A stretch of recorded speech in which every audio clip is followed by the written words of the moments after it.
Okay. Sounds good, Bree. Thank you. Yep. All right. So we're back, or I'm back, should I say, and it's a pleasure to be invited to come back again and speak with the students. If you have any difficulty in hearing me or you want me to repeat something, please let me know. I'm trying to utilize a different space here at the Luminex Corporation. But let me introduce myself. I'm Carlina C.J. Harris. I'm the Manager of Talent Acquisition and Organizational Development here at the Luminex Corporation in Austin, Texas. And today I thought it would be really cool to just talk about the job search process and share with you what recruiters wish you knew. Sometimes candidates come to me and say, I had all of the requirements met. I thought the interview went well. I still didn't get the job. A lot of times it's about the things that you don't know. And I thought today would be a great day to talk about, highlight some of the things that recruiters and hiring managers put into consideration among all the other things that the average person think would be important. Okay, so let's get started. And this is totally informal, so I'm prepared for stopping and pausing if Bree has a question, or if I see a question come through, we can just take it from there. Okay, all right. So the first thing is um, just looking at the job search, right? Job seekers find this whole processing somewhat mystifying, maybe because they just don't have the insight to everything. I've talked with one of my dear friends on today. She just was able to receive her first full-time offer at Charles Schwab. And she said that, as many companies, I was the top three. I was always the top three, but I never got the offer, right?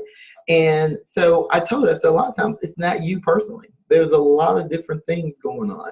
People approach the whole job search process differently. Some people, like myself, we do it from a strategic standpoint. Others, they go, I really like the way that job description sounded. I think I'm going to apply.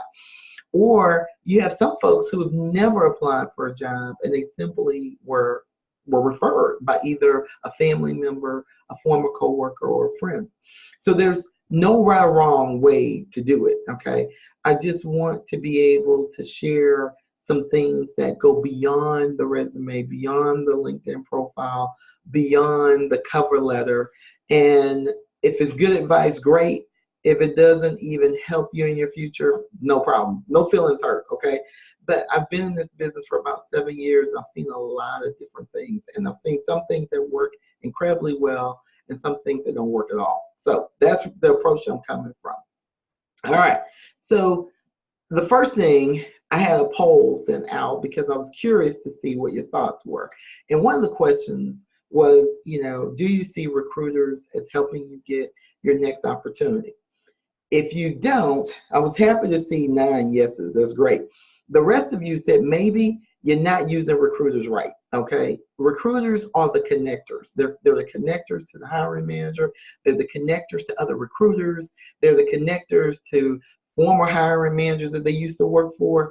If you don't have, I'm going to say, a well-maintained relationship with a recruiter, get one. Because here's the thing, people like to hire who they know, right? And let me tell you another secret. It's not so much who you know, but who knows what you know, what you're capable of, what you've accomplished, your experience, what can you bring to the table? They need to know that. Well, recruiters tend to always be open to connecting with people. Many of the individuals who attended my last session, who reached out to me on LinkedIn, they can tell you, I said yes to all of them. I accepted every last one of them as a LinkedIn connection. Reason being is because if I can't help them, I may know someone who can assist. And they're welcome to ask me any questions. I mean, if I have the time in the day, they'll tell you, I will make time. I'm so passionate about connecting people and opportunities that it's just something I do for fun. I mean, yeah, I should be making $1 million at it, but I don't. But I have a lot of fun doing it, so I keep doing it. So if you have any connections with recruiters, nurture that relationship. And you don't have to know 5 or 10 recruiters. If you have 3 core companies you've been keeping an eye on, nurture the relationship with recruiters at those 3 companies, okay? Because recruiters are connectors. That's for all my maybes out there. All right. Now, what recruiters wish candidates knew? Just a few things to keep in mind. We're going to touch briefly on response time, thank you notes, resume specifics. Can't always provide feedback. I get a lot of candidates who apply here and they want to call and email me, LinkedIn me to say, what's the status of my application? We just don't have enough hours in the day to tell everybody this is why they said no. We just don't, okay? And I'll tell you a little how you can kind of get around that. Also culture fit, but not so much you fitting into the culture, but I want to kind of help you be a little bit more proactive when it comes to culture fit. But we'll talk about that. And then your resume plus your LinkedIn profile. Those two should kind of go together. It's a marriage. They don't have to look exactly alike. You have some creative flair on the LinkedIn profile that you can get away with, but they should at least content-wise be aligned. And then the last thing, rejection. I know, we all hate it. I hate it. But you gotta get that thick skin where you don't take it personally. And I'll talk a little bit about why that is, okay? So let's dig into response time. I found this quote to really summarize what I would have said anyway, coming from Tracy Russell, who's also a national recruiter. She says, you know, when you are on top of the response time, every recruiter and hiring manager is impressed by that. And so let me tell you, many times the interview process starts with us just emailing the candidate and asking, hey, do you have 30 minutes to talk to me about a position that you applied for? If you wait more than 24 hours, I'm thinking you're not interested. So I'm going to the next candidate. Now, you can say, well, CJ, they emailed me at midnight. So I didn't see it until 24 hours. Okay, if you're looking for a job, this is just a tip. If you're looking for a job, go ahead and go sleep at midnight. Please, by all means. I'm not saying stay up all night. Get your rest. But have a process where you're getting up at 8 o'clock in the morning, your time zone, and you're checking email first. Because you're applying for a job. Applying for a job is almost like a job, full-time job, right? So between maybe 8, or even if you want to get up at 7, between 7 a.m. and 11, you may be checking your email because you're right. Most recruiters, including myself, I'm working late at night. I am. I'm trying to do the things I can't do during the day between the hours of 9 and midnight. And usually it's sending emails. It's trying to get in touch with candidates so that when I come in the next morning, I'm hoping you have replied to me between 7 a.m. and 11 so I can get you scheduled so that we can talk about the position. But candidates who get back to us when they say they're going to get back to us and who are very responsive when we reach out to them, we don't forget them. I mean, these are the candidates generally who get the job because they're working very closely with the recruiter and they're super accessible. So I can keep them in the know every step that we go. And some people say, well, you know, I just don't have that flexibility because I'm also going to school, I'm also working. I can't express to you how to make it happen. Some kind of way, make it happen. If you have to download one of those artificial intelligence apps that will respond automatically with your emails, get it. I mean, whatever helps during this time where you're looking for a new opportunity to nail in being responsive, it matters, okay? All right, so let's go to the next topic that I brought up, thank you notes. All right, now this is going to sound a little, okay, I'm going to be politically correct. A lot of people don't do thank you notes. And I'm probably almost as old as your parents. We still believe in thank you notes, and personalization stands out. I understand many of us are not going to go to Walgreens and buy a box of thank you notes for every interview that we do. but at a minimum, do an email note. It stands out. It helps the hiring manager and the recruiter remember who you are. Because like I said, many people don't do it. So we may find 100 applicants, funnel it down to maybe 20, and then we interview or phone interview maybe 15, 10, sometimes 8, and then you may have about 5 come on site. Out of that 5, most of the time, I would say 2 may do a thank you. Start doing thank yous. I don't care if it's email, you make your own, do the thank you. It matters, okay? It helps you stand out. All right, resumes, okay. The day of having one resume is non-existent. Don't even think you can do one resume for one job.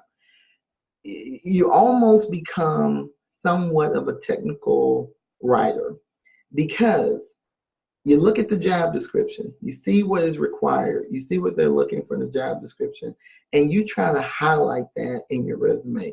So it's almost as if you're creating a resume for that job, okay? So you're like, okay, CJ, does that mean I'm gonna have 27 resumes? No. It means that you may have 3 to 5 templates, and you build and edit the template for the job description, okay? And here's the thing about that. If you send me just one generic resume that you've been sending to 100 other people, if I don't see my requirements in there, I'm just going to decline you. I'm not going to call. I'm not going to find out. I'm not going to say, you know, they do have Java on there. They may have C++ too. No, I'm not going to do that. I need to see it. The reason is I have too many resumes coming in for me to take that time to call every candidate to verify what's in the resume. You got to give me that 30-second commercial to make me say, spend more time with this resume. This may be a person that I want to present to my hiring manager. The more you spell it out for me, the easier it is for me to see if I should say yes to the next phase of my validation before I go to the hiring manager. And that's every recruiter, okay? It's not just me being special. It is every recruiter. We need to see that you're meeting the requirements. And let me say this, in every case, you don't have to meet all of them, but the core ones, it needs to be in their resume, okay? All right, let's go to the next one. Feedback. I would love to give every candidate who I phone interview, who I welcome on-site feedback. I just can't do it. I don't have the bandwidth. And I think every recruiter would say amen to that. I mean, I would love to be able to get on the phone with someone and say, hey, this is what happened. This is how you can improve. For your next interview, do this. Or for your resume, point this out. I give it when I can, but most of the time, we just can't get to everyone. It's just not going to happen. So if you email a recruiter or hiring manager and say, you know, thank you for the opportunity, I would really appreciate some feedback, and they don't give it to you, don't take that personal. It's probably because they just don't have the time. Their focus is filling that role. And if you're ever at an event like a career fair where they're reviewing resumes or they're reviewing a LinkedIn profile, that's where you get your feedback. You know, go to those types of events to be able to get that feedback. But usually a hiring manager or recruiter, they just don't have the bandwidth or the time to be able to do it. Trust me, I would love to do it. That would be one of my favorite things. In fact, I'm volunteering on Saturday at an event here in Austin, Texas, where I will be reviewing LinkedIn profiles. So I'll be doing that for 2 hours, and then I think for another 2 hours, I'm going to be reviewing resumes and giving feedback. So those opportunities are out there, okay? All right, the next slide, I wanted to talk about culture fit. Now, we hear that a lot in the industry, and sometimes you may even hear it on an interview where you've met with the hiring manager and a recruiter come and say, you know, we didn't think it was a good culture fit. Well, I'm going to tell you a secret about that, okay? Number one, I don't like anybody telling any candidate that you're not a good culture fit. I think that's so inappropriate. But anyway, that's a CJism. Culture fit can really start with the candidate if you do it right. Okay. Research the potential employers. And when I say research, I'm not just talking about go to their website, find out what the product is.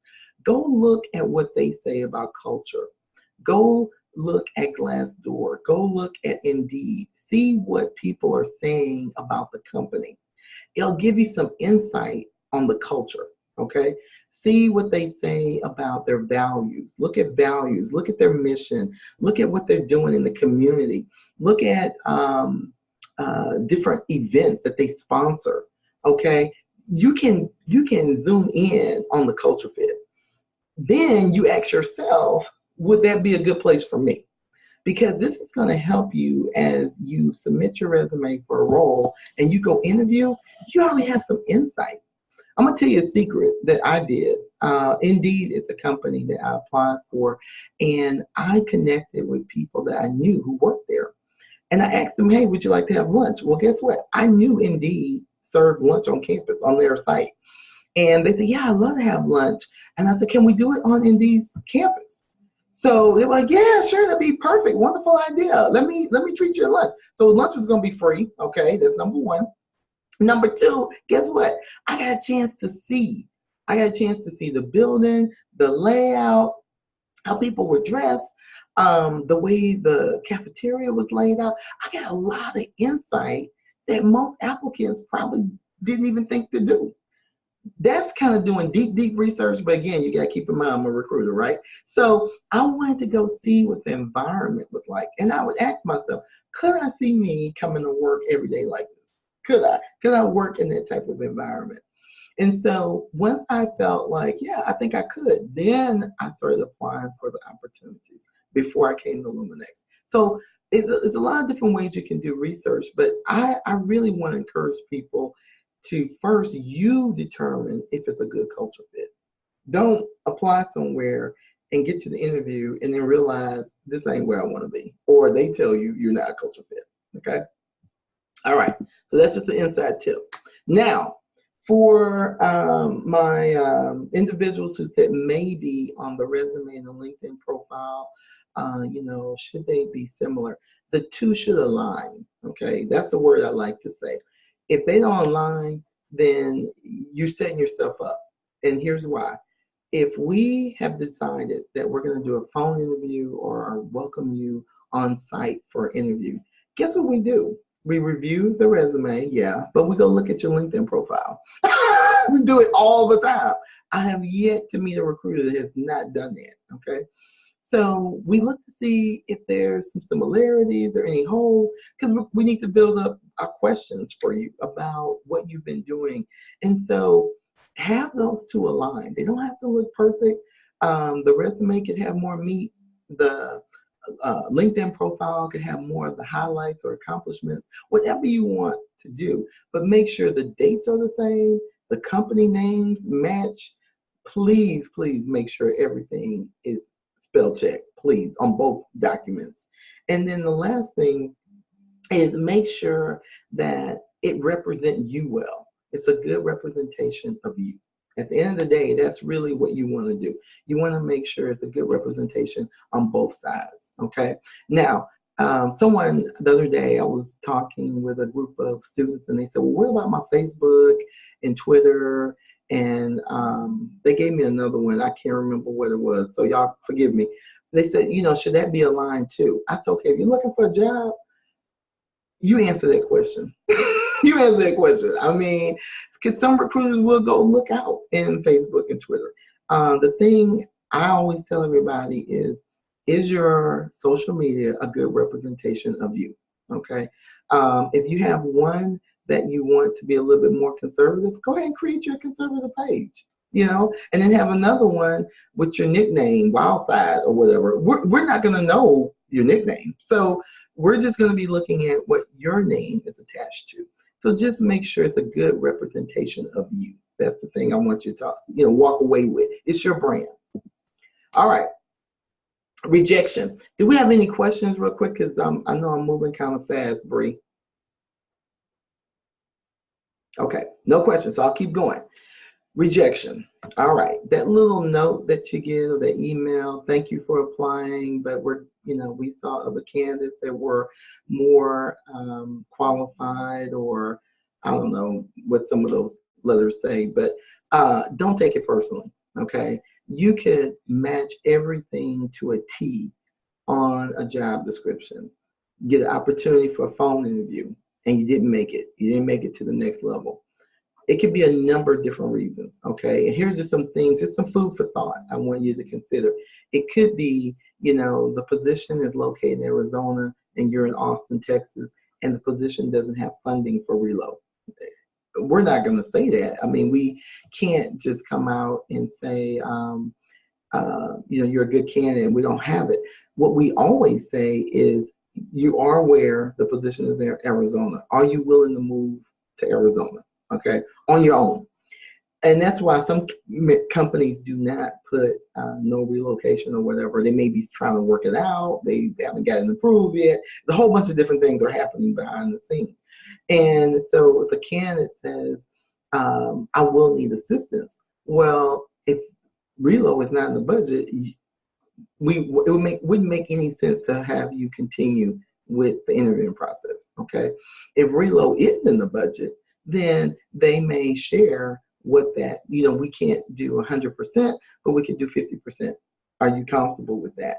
And then you decide. If you say no, well, then it doesn't make sense to continue with the interviewing process. So I tell people all the time, refuse to let the fear of rejection hold you back. Remember, rejection is never personal. Never personal. Never. It's always something behind the scenes that you may not be aware of. And it's about your perception, how you perceive that opportunity. I tell folks that sometimes it's like the best thing that ever happened to you, so you can be ready for that next opportunity. Take the opportunity that you have, that you've gotten rejected, and thank the people. Thank them for the opportunity for the interview. Connect with them in LinkedIn. You never know, your paths may cross again. You never know. All right, let's go to the last thing. Moving forward, I just want to summarize, because I do want to make sure we have plenty of time for questions. Response time, don't wait too long to respond. Please, please do not wait too long. And like I said, 24 hours, I think, is the max. The reason that is so key is because you never know where the recruiter and the hiring manager are in the hiring process. That's why you want to get back to them as soon as you can. Thank you notes, they still matter. Even if you send an e-card, an email, it doesn't have to be the official thank you card from Walgreens or Walmart, but send something, send a one-liner. Thank you for the opportunity. I look forward to hearing the decision. Send something. All right. Resume, I need to see what you know and what you're bringing to the table. Okay. If you are applying for a Java development role and you don't have any Java experience, look at that job description and make sure that you at least have 75% of the other requirements. And then you can always highlight in your cover letter, I know this position requires Java experience. I'm currently going to school. Everybody has a weakness, but if you can talk to that weakness and what you're doing about it, they may consider it. You never know. Feedback, don't get upset if you rather email a recruiter or hiring manager and say, thank you for the opportunity. I love to know how I can improve, how I can get better. I look forward to hearing from you. If you don't get anything back from them, do not be upset. It's a numbers game, and we only have about 8 to 10 hours in a day.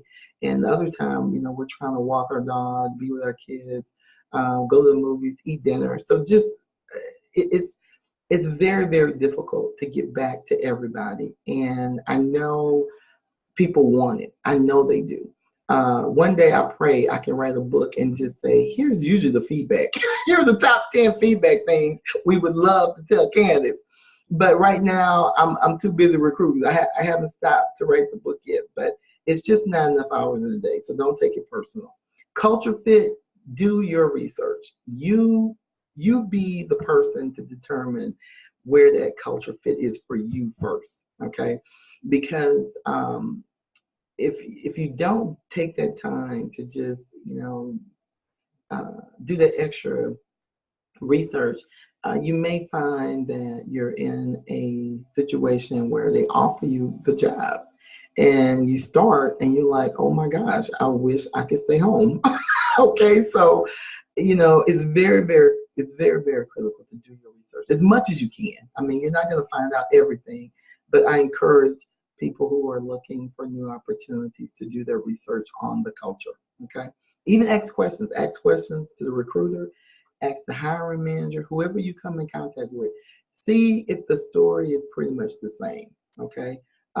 If I say, oh, the culture is wonderful here at Luminex, we have this and this and this, and you go talk to the hiring manager and they go, it's okay. I've been here 20 years and I've seen a lot of change. It's okay. That's a conflict there. Okay. And you may want to kind of do some research around why that is. All right. Resume and LinkedIn profile, they need to align. They need to be spell checked. They need to be reviewed. Have a friend, your mother, your best friend, your neighbor, somebody review it for you to make sure it's aligned, that your brand is being consistent no matter what the document is, okay? And that extends out to social media as well. Rejection, do not take it personally. It is so many other things happening in the background that it is never really you at all. It may be they've gone a different direction, the budget's been cut, you're located in Arizona, we can't move you to Austin. It's so many different things come into play about a rejection letter, okay? And one thing I would say that I didn't mention earlier about rejection, in a job description, you'll have requirements and then sometimes preferred items. You may have all the requirements and none of the preferred, and there was 2 candidates that did. So now the numbers to those 2 candidates, and when you're hiring, you're trying to get the best talent you possibly can. So many people are going to meet the requirements, but it is always that extra that a hiring manager may say, let's make an offer to this candidate. So do not take it personally. All right. One last thing I wanted to share with you, and this is just an inside thing. Recruiters, what do they do exactly? Everybody always asks me, what do you really do? And I always tell people that I think my 2 main functions is to inform and to entertain. Every time I meet with a candidate, we got to laugh at least one time because I understand the whole job search and the interview. It can be a little nerve-wracking. And I should be that comfort zone where you can finally go, okay, I made it to the interview. Okay. And so I do my best to do that and then give them information about, why did we want to meet with them and what we thought was great about the resume and what we have questions on, what we need to learn more about, and then inform them about Luminex, the culture, what it's like to work here, what the hiring manager is like, the team is like, what are we expecting? Give them some information that they will not see in the job description. So that's kind of what I do. But I encourage you to check out Adam's blog. He really did a great job pulling together some funny things about what recruiters do and how recruiters can help you as a candidate. So I'm just sharing that as well. All right. Well, I thank you for allowing me to share my tips on what every recruiter would love for you to know. So now is your turn to ask me any questions you like. I see we have about 37 participants in the Zoom, so go right ahead. I'm ready. I have my water and everything. We got time.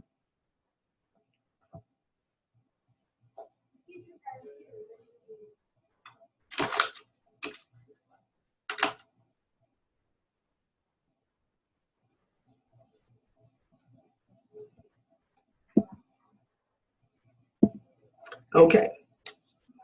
All righty. Let's see. I'm starting from the top. Y'all came in with some good questions. Ooh wee. All right. Okay, I literally got a message at 3:37 a.m. last night. You mean 3:37 a.m. this morning? And that is okay. Let me tell you a secret about that, and I'm almost positive it wasn't a recruiter in the States, but it could have been, recruiters are outside the US, and also artificial intelligence has helped us tremendously by being able to send messages. A lot of times you're not even getting a message from a person, but just to, get everything situated with a candidate as soon as we possibly can. Right now is a great job market. We have more jobs than we have people qualified, right? So that's probably why you got that message at 3:37 in the morning. They're trying to get you before you get up in the morning. So thank you for confirming that. So we have proof that it really happens. All right. I love the Q-tip. Quit taking it personally. Thank you, Chance, for sharing. Okay. Could you share link to your LinkedIn? Oh, my LinkedIn is CJ Harris. CJ Harris at Luminex. I think I'm the only one in the LinkedIn community with that. So you should be able to find me pretty easily. CJ Harris at Luminex Corporation. All right. Oh, thank you, Erica. I appreciate that. All right. If you're interested in a firm but haven't been contacted by their recruiter, should you try and find the recruiter first as a way in, or just apply directly? Great question. I get LinkedIn requests from candidates all the time, and they haven't even applied yet. Here's what I suggest you do. It's a lot easier if you apply first, and here's why. You may apply for one position, and let's say they deny you, okay? But there may be other positions, other recruiters in that firm.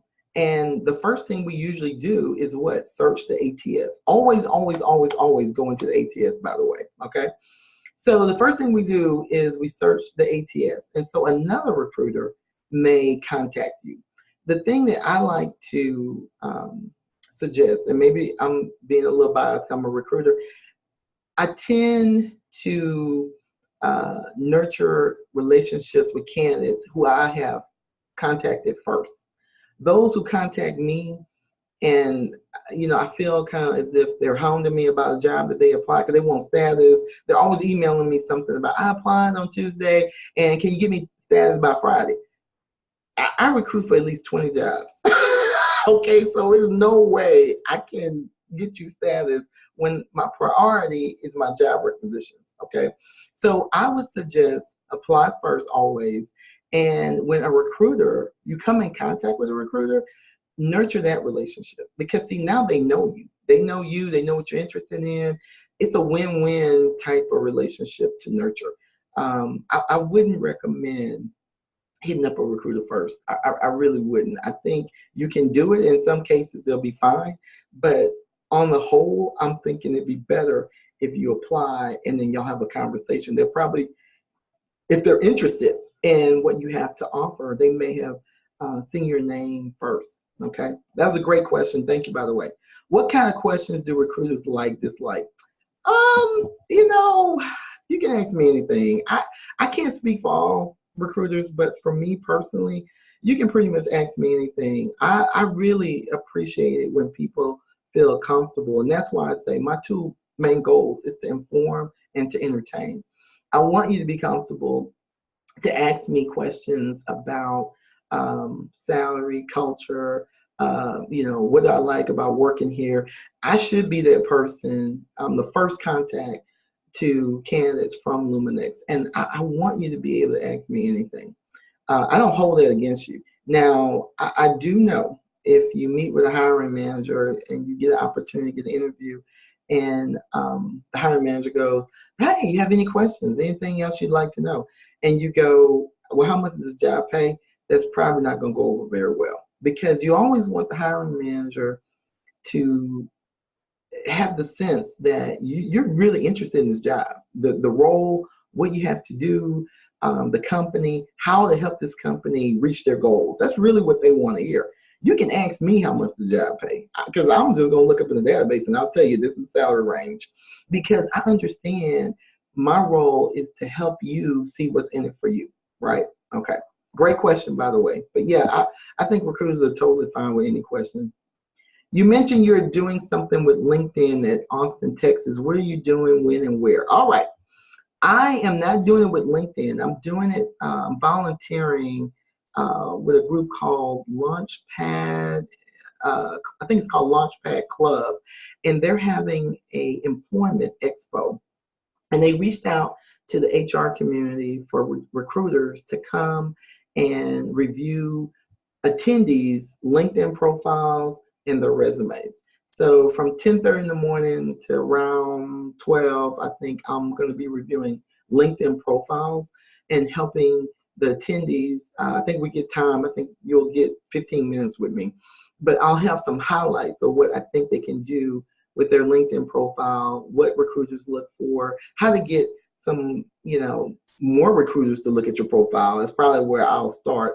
And then from 12:30 to 2, I'll be reviewing resumes. And that's going to be here in Austin at in the Domain. And I think the company is called Accruent. They're opening their doors up for this employment expo. All right, so we gave them a little plug. Okay, I came in late for the brown bag. Not sure if this was covered. No problem. If I want to move to a certain location, should I work with a recruiter locally or contact a recruiter in that area? That's a really good question. Let me kind of take it two ways. First of all, there's two types of recruiters. Well, there's really three types of recruiters, but you have recruiters that work for recruiting companies like recruiting agencies, Kforce, Adecco, I can't think of some other, Aerotech, Burnett Staffing. Okay, you have those recruiters, and then you have recruiters like me. I'm an in-house recruiter, so I recruit only for Illuminix. I'm not recruiting for nobody else. But recruiting agencies will recruit for many companies, and if you align with them locally, I think that's fine. They'll probably try to find you something locally, but you can share with them, hey, I'm looking to move to Seattle.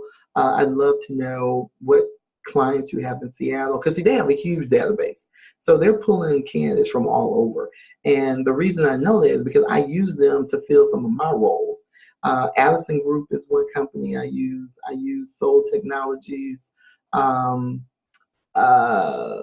some other group, Key Staff. But their job is to find me a candidate. I don't care where the candidate's coming from. So depending on the recruiting company and the clients that they work with, I say it's fine to do either one. But when you want to go to Seattle, look for companies in Seattle, okay? And then more than likely, you'll come in contact with a recruiter that is working for that company in that area. I hope that answered your question. All right. A lot of job descriptions ask for 3 or 5 years of experience. As someone new to the field, is it worth my time to apply to these jobs? And would I generally have a chance to get the job? Okay. All right.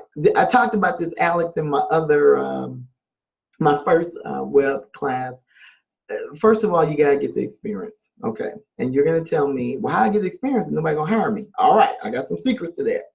Number one, go volunteer. Yeah, you won't make no money. I know it's going to be painful, but that is a great way to volunteer. And I'm sorry, a great way to get some experience. Okay, number one.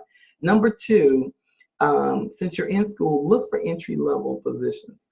That may mean that you're not going to be getting the ultimate salary. That's okay. The goal is to get experience. I was talking to a gentleman that I mentored when I was at IBM. He wanted to do a career transition into data science. I think it was data science, yeah. And he told me that he could get the entry-level role, but he was going to be taking like a $20,000 pay cut. And I said, well, how bad do you want to be a data scientist?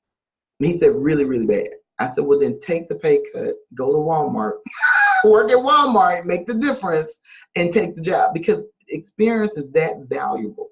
It's that valuable. Once you have it, guess what? Nobody can take it from you. Education and experience, those are the two things nobody can ever take from you. You've done it, you got it, it's under your belt. So my thing is, many job descriptions will look for that. Look for entry-level roles. Look for freelance opportunities. Look for volunteer opportunities. Look for contract opportunities. get the experience and think outside the box. Because as long as you get the experience, it's on your resume. Nobody can take it away from you, and you're building not a brand in that area, but you're also building contacts in that area. All right. What are some big pet peeves of recruiters and big no-nos? That's a really good question, Peter. And I'm gonna say, I think one, not responding to me. Like if I respond at 3:37 in the morning, I love that one, by the way. I send you an email and you don't respond to me in 24 hours, and then you wait a week and say, hey, I got this email note from you. It was in my junk folder. I didn't see it, and I was still interested in the job. That is such a pet peeve. I mean, you waited a week you're looking for a job. So you're looking for a job, look in your inbox, your junk box, your no box. You looking all the time. That's your job because you're trying to find a job. So that's probably one of my pet peeves is, they don't respond, and then they respond when they want to, and they still want to be considered for the role. We've moved on. We probably got a couple candidates. The other pet peeve I could think of is no-shows to an interview. I don't care if it's a phone interview. I don't care if it's an on-site interview. If you get a flat tire, text somebody, call somebody. Don't ever, ever, ever do a no-show. I mean, it's some kind of way, just communicate. Send an email note. I took another offer or something. Because guess what? We update that little ATS and say, no show, this candidate will be withdrawn. All right, let's say a year from now, whatever kept you busy from showing up to my interview, you applied back at Luminex for a different job. That stays with your record. It stays with your record. So the hiring manager will pull it up, the other recruiter will pull it up, and they'll see that at one point in time, we invited you to an interview and you didn't show up. So it all goes back to your brand. All right, what are good follow-up questions? I always have trouble thinking of those. Oh, Brian, I don't have a good answer for that. Let me tell you, it depends on, it just depends on the job. It depends on how well you did your research before you got to the interview. And you don't even have to have them. It's not required. They may have answered all your questions in the interview. So if you don't have any, you don't have anything. One thing I probably will share with all of you, if you don't have any questions, okay, because think about it, you're nervous. I don't know what you went through before you got to the interview, but you just don't have any questions. But the minute you leave the office, you have a question. So the one good follow-up question may be, is it possible for me to email you if I have any follow-up questions? Then you open up you kind of open up the door for them to invite you and say, yes, here's my card or here's my email address. Feel free to email me. And then you can just go from there. All right. How do we deal with recruiters do not speak clear English? They are killing me. You want to learn the language? I don't know. I don't know. I think the only thing, and Harrison, I hope you ain't laughing at me on that one, but I think the only thing I would suggest about that and dealing with recruiters who do not speak clear English, maybe ask if you can communicate via email or text. That might be one way to do it. Just a thought. I don't know. All right. What about recruiters that offer you a job then suddenly block you on LinkedIn? Is it just bad manners? Okay. Great question. This is why I say don't just reach out to recruiters on LinkedIn. You need to be thinking like relationship, okay? If you really don't have a relationship with them, they probably get a whole lot of candidates that send LinkedIn requests, okay? And I'm guessing once a month they may clean out, I don't know this person, I don't know this person, I don't know this person. So my thought is if you get offered a job, don't worry about it. Don't take it personally. I don't think it's bad manners at all. I just think that they probably get so many people, they're trying to just clear out who they don't know because it's so many people that come to us. And usually I just don't accept people I don't know, okay? But in a class like this, I see that you're going to this school. I'm like, okay, they probably came to one of my sessions. We have a connection. As long as there's a connection, I'll take the invite. But I don't know how the heck I know you. It'll sit in there because I don't have time to clean out my inbox. That's probably what it is. All right. We don't have any other questions coming through. So, Bree, do you see any questions on your side? No, no more questions on the Brown Bag channel or on here. So Okay.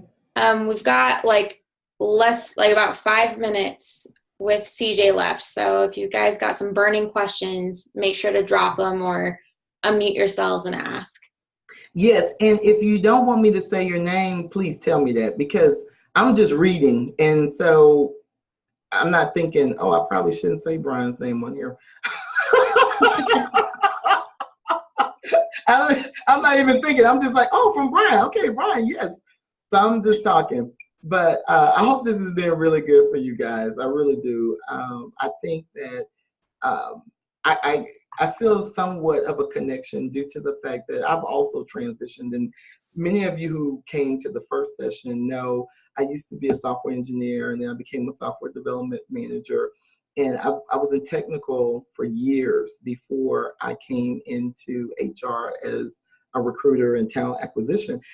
And ever since I've been in recruiting, I've recruited mostly technical people, people such as myself, software engineers, IT talent. Coming to Luminex has been new because this has been the first time I've recruited anywhere from web developers to scientists, accounting. Beforehand, in my other role, I strictly recruited engineers and sales engineers and IT talent. So I know about the whole transition and how I had to go back to school as well to get into this field. And I know one person asked me about the experience, and I think I shared with the group I had to start my own consulting business to get the experience. And on two of my consulting roles, I didn't get no money, zero, but can't take the experience from me. So I did a good job, learned a lot, learned what to do, what not to do. And in the next gig, I made sure I got some money. I said, hey, you gotta pay me now. I got 2 years experience under my belt. All right. So any other questions coming through? Nope. I think we're good to go ahead and wrap up. Okay. Thank you so much for coming again today and sharing your wisdom and knowledge. Students love having you. Oh, everybody's popping in saying thanks. So yeah, we'll just go ahead and wrap it up, and everybody have a great afternoon. And thanks again, CJ, for coming. You are so very welcome. It's such a pleasure, and I look forward to coming back. Deal. Yes, we'll have to have you again. Okay. Okay. Bye-bye. Bye, everyone.